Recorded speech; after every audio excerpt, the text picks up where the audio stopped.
And we're back. Let's see what kind of trouble we can get into today. So I have decided that I'm not going to continue on with the photo hunt, the people in that photograph for now, because quite frankly, after 4 episodes, I'm sure you're bored with it as well as I am. So we're going to move on to something else. So if this is your first time here, my name is Connie Knox. I do these genealogy videos. This is obviously Genealogy TV 2.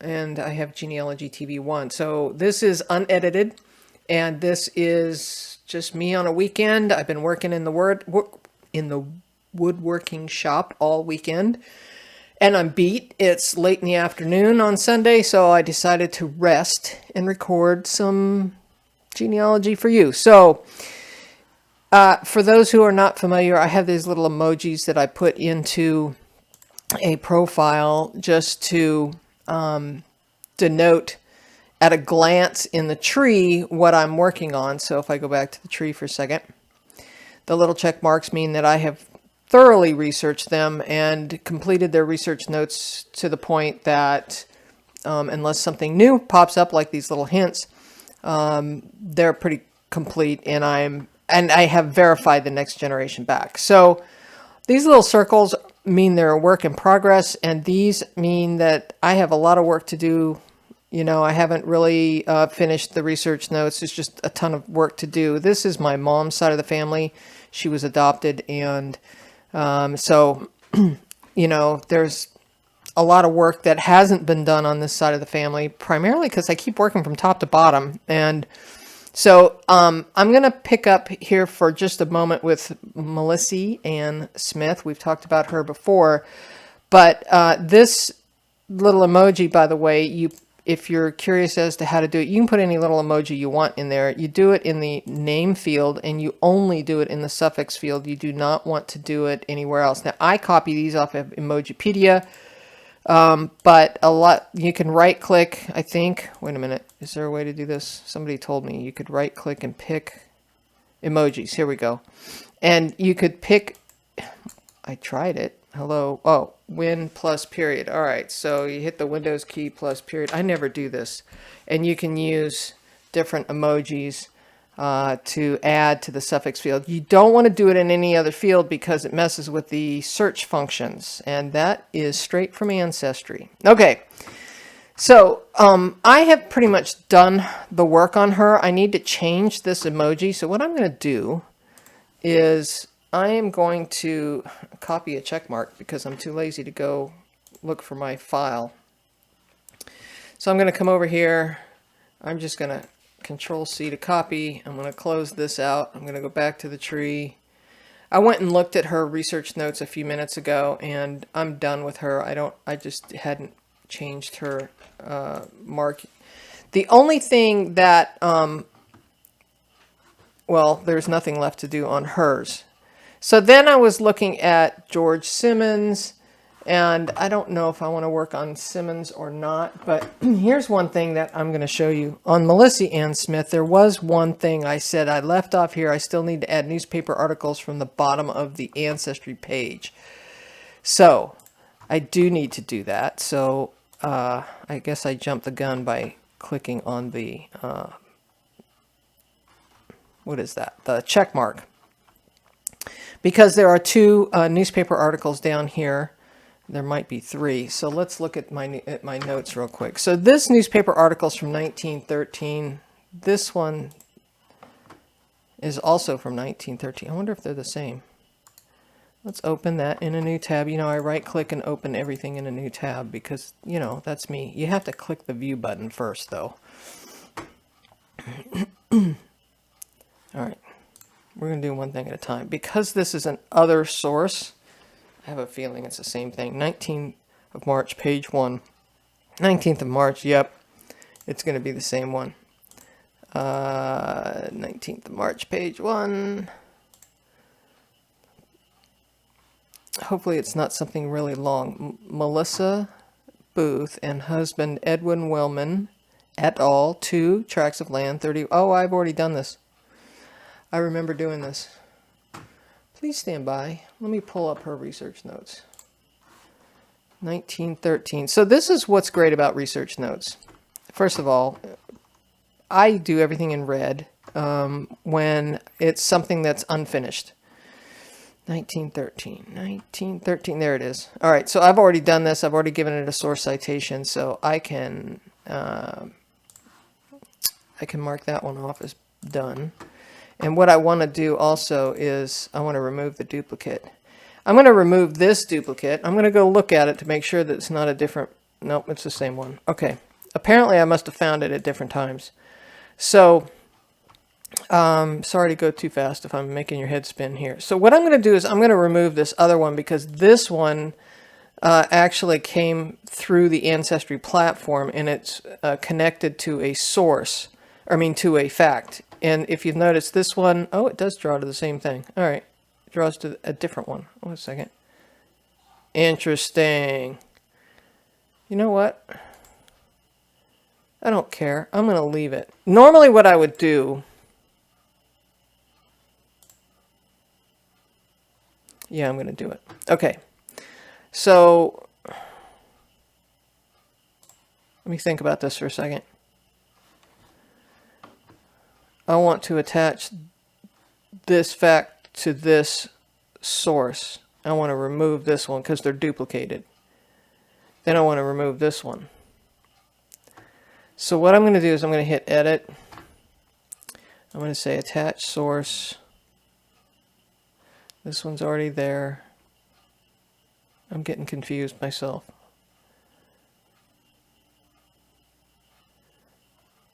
Alright. I don't see it here. Oh, I know why. Because it's in other sources. You can't always attach other sources to... Oh, let's try it again. Let's go from here. See, this isn't going to let me do it. Oh, attach source. Right? It's newspapers.com.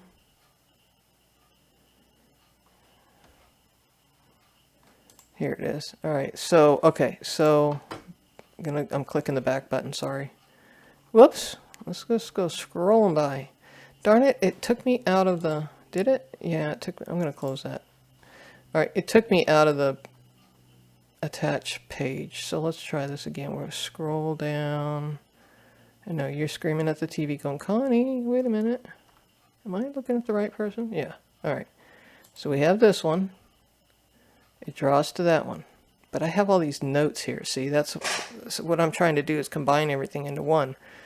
So what I want to do is I want to attach this source to this fact because they're the same thing. And see, that one goes up there. And then ultimately I'm going to delete this one. So I'm going to go over here. I'm going to hit view. I'm going to say associated facts. There we go. I'm going to add that. Okay, so now it's at the top. I'm going to close that. Now it draws to both. Now I'm going to delete this one because they're duplicated. I don't need this extra one. And this is duplicated, so I'm going to delete this. Bye-bye.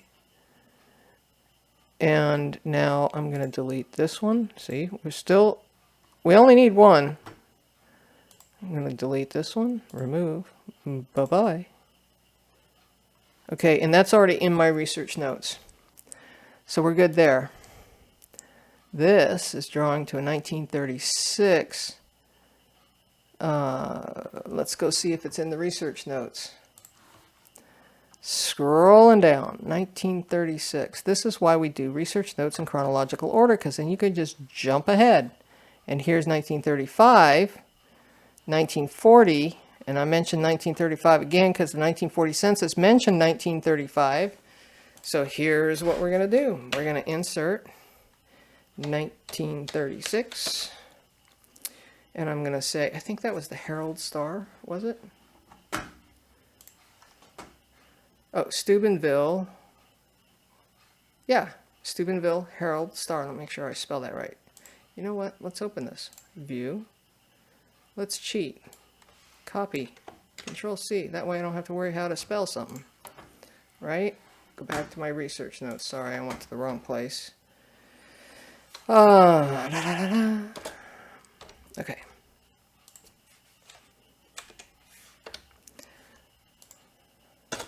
Now let's see what it says. Back over here.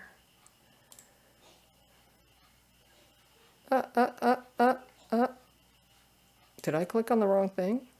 Steubenville view. Hello.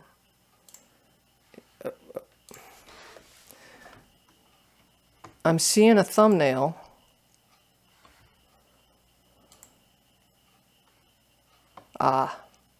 Notice of appointment of executor. Oliver B. Booth. All right, so what we're going to do is I'm going to pause and get this set up just for a second. Please stand by. Okay, I'm back. I wanted to get this set up so that you could see this little trick that I'm about to do. So I'm going to transcribe, since this is so short, I'm going to transcribe that into here using my microphone. And hopefully, since I'm recording and I am transcribing at the same time, it's worked in the past. We'll see if it happens. So I'm going to put a quote in here, and I'm going to go notice of appointment, executor. Okay, I stopped recording for a second. I stopped the transcription. So now you can see that it dictated. If you don't have this, by the way, you can like customize the ribbon. That was a right-click function over a blank space. If you're using Word, by the way. Estate of Oliver B. Booth, deceased.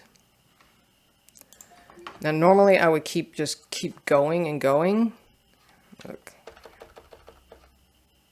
Didn't like that. Didn't like that at all. Let's try this again. Well, I'm just going to fix it. Estate of Oliver B. Booth, comma,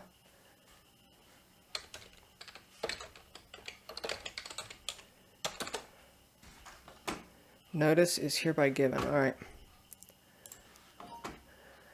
Notice is hereby given that Melissa Booth, whose post office address is Mingo Junction, comma, Ohio, period, has been duly appointed as executrix of the estate of Oliver B. Booth, comma, late of Jefferson County, Ohio, deceased, period. Now, I was looking over here and not seeing what was actually happening over here. So let's see.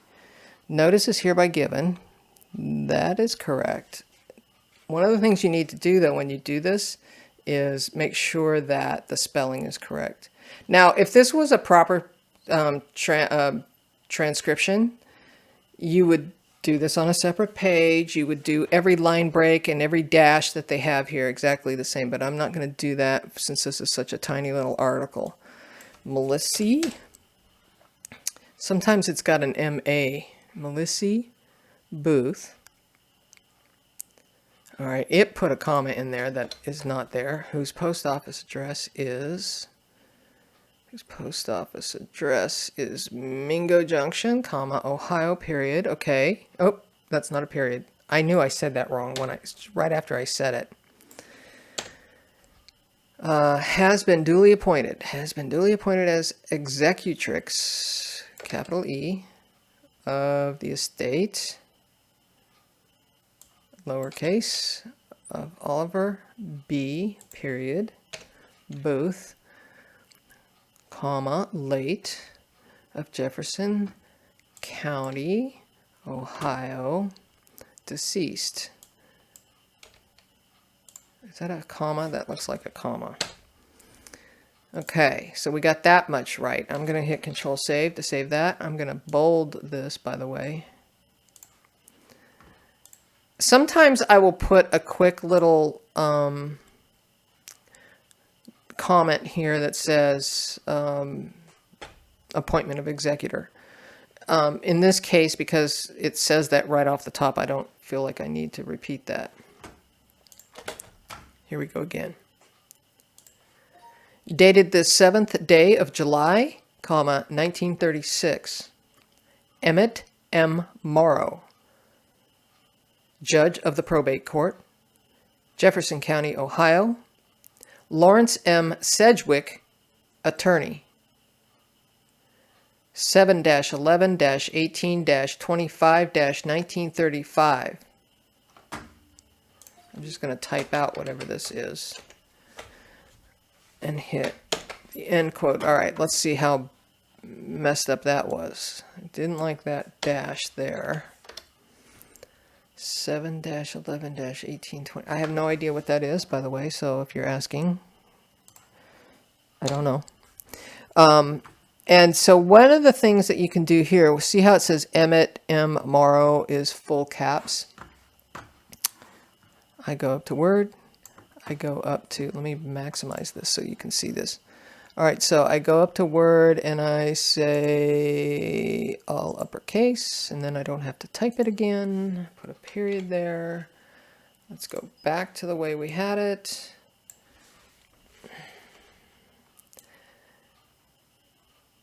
I think I'm pretty close as to what it actually was. Now, sometimes when we do transcriptions, we might actually want to tab it all over like that. That way it kind of jumps out. Now, it's time to write a source citation for this. Please stand by. Okay, I'm jumping over to sitebuilder.com, site-builder.com. I'm jumping into newspapers. I believe this part of it is free.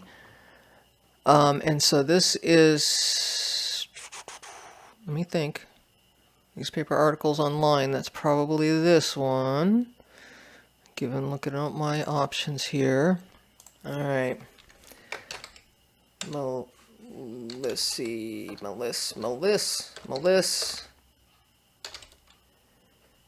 Did she spell it? It was Melissa, M-E-L-I-S-S-I-E. All right, just checking. M-E-L-L-I-S. I can't remember squat. M-E-L-L, two L's. I-S-S-E, two L's, I-S-S-E. Okay, whew. Took me a minute. That's what I get for spending my entire day in the garage. So now, one of the things you can do while you're here. Oh, please stand by. Got to get back to it. Where did it go? You can look at the details. Sometimes it will give you source information here. This looks like something I uploaded to the gallery, so that would be a different source. I don't have the exact information as to where this came from. Bad, Connie. Bad. I don't know where I got this. I probably found it on some website somewhere, on one of the genealogy banks or something from some time ago. Look, 2015. That was a long time ago. Not that that's an excuse. All right, so what we're going to do is we're going to put the date. The newspaper was the Herald Star, I think it was. I need to go back. Steubenville Herald. So I could go look up where I found that, which website it was on.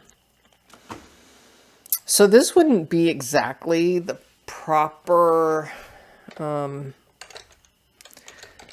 way to do this, but this is the way I'm going to do it today.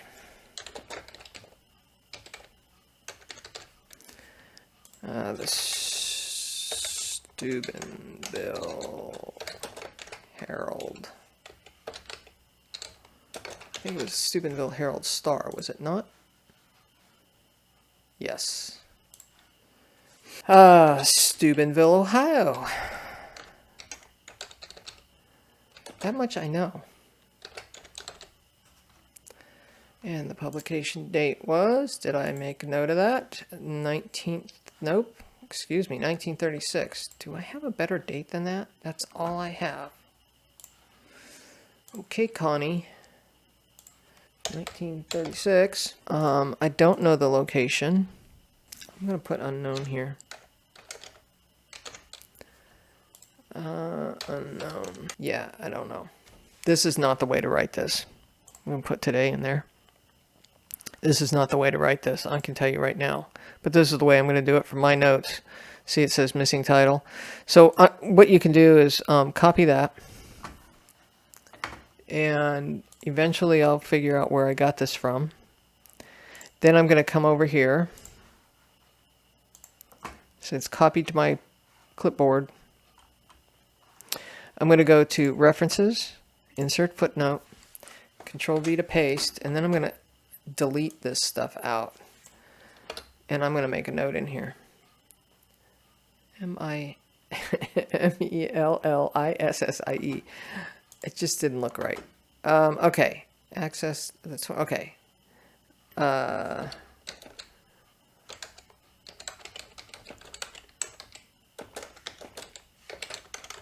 Oh, can't even spell my own name.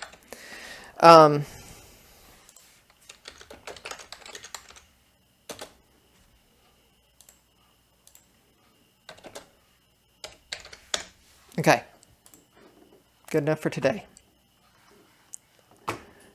Save early, save often. Control save. All right, so now I can take this down. I don't need this anymore because I finished that. And I'm going to hit save again. And I'm going to close that out. And I'm going to go back over here. And I'm going to go, let's go over here. Let's close this one. We go back to the tree. And so we got her done. Who am I going to do next? There's so much work to do here that I don't want to start this. I'd like to get it started at least, and then get you a work in progress. What I can do, I can show you though. A lot of people ask me how I do my filing. And so, genealogy archives. Let's go to the top. So you're seeing, whoa. You're seeing the same thing on both sides right now. So what I do, and I back this up a lot, but the top is usually location information.